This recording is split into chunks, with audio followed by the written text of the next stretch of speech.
Good day everyone, I am Sivarani together with my group members Eshika and Varsha will be presenting about the main aspects of complementary and alternative medicines. So I'll start by presenting about the introduction of complementary and alternative medicines. CAM is a term used to describe a wide range of healing systems that are not typically considered part of mainstream or conventional Western medicine.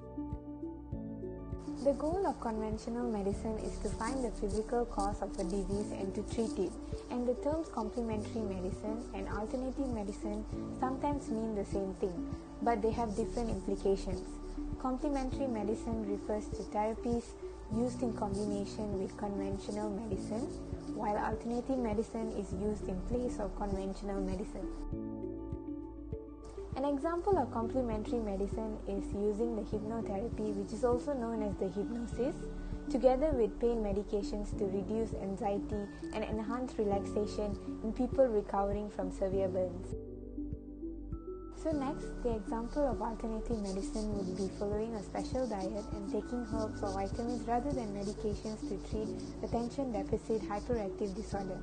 So people who have chronic conditions that are difficult to treat effectively may be more likely to pursue CAM method.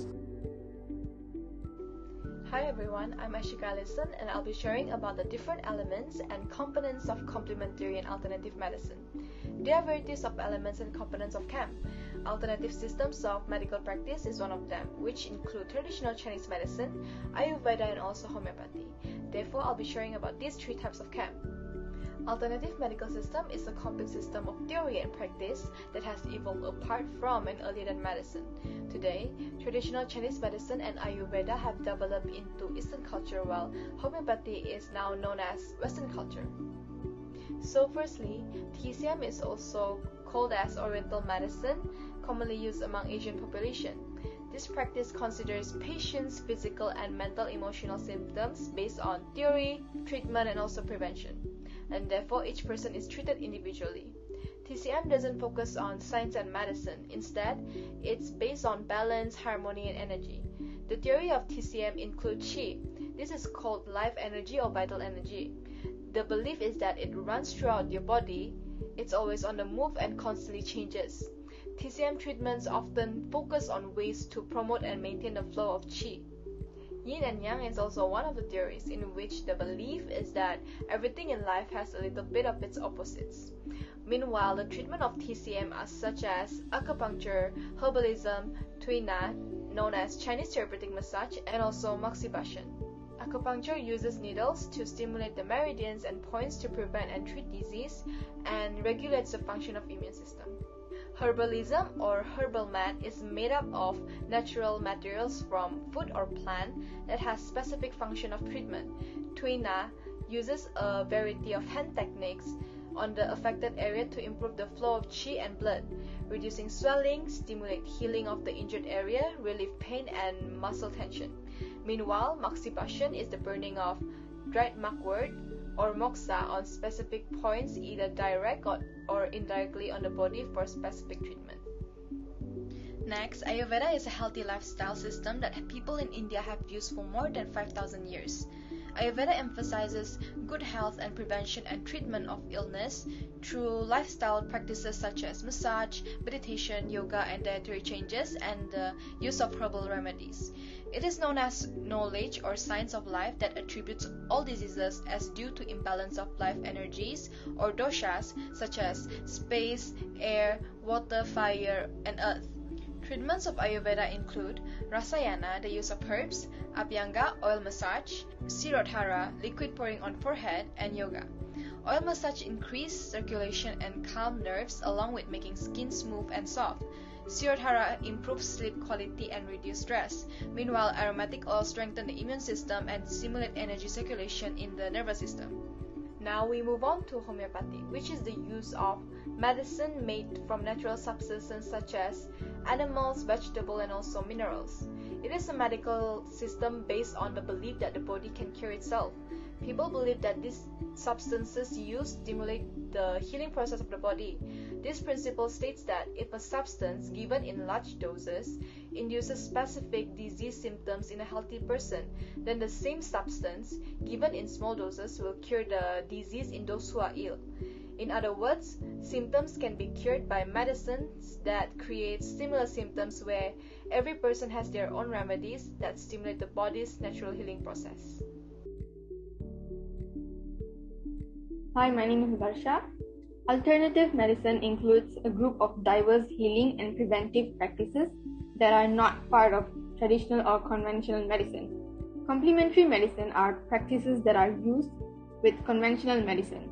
A few examples of CAM include chiropractic, Ayurveda, acupuncture, homeopathy, crystal healing, and more. Despite the lack or conflicting evidence, why is it people use CAM so much and claim to like them so much? And what is the potential of CAM compared to conventional medicine? So firstly, time. That is, time that a doctor or a practitioner can spend with their patient. If you've ever been for an appointment, you'll know they're pretty time pressured. An average appointment lasts no more than 10 or 15 minutes per patient. But because alternative medicine, practitioners don't practice within these same time constrained environments. They can spend much more time talking to people and getting to know them. There is a huge amount of value that comes from feeling like you're being listened to and taken seriously, whether or not the person listening to you actually has knowledge of what's going on. It can have therapeutic value, and this listening that often leads to more positive view of the practitioner by the patient, even if any treatment that they receive is ineffective. It may also be the case that some of these practices fit more closely with the patient's personal beliefs, whether they are social, cultural, religious, spiritual, than allopathic medicine does. To minimize the health risk of a CAM treatment, the patient has to discuss it with their doctor. It might have side effects or interact with other medicines. Patients must also find out what the research says about it. And most importantly, choose your CAM practitioners carefully. There are several benefits that alternative medicines offer, and some of which, for example, it includes a lower cost.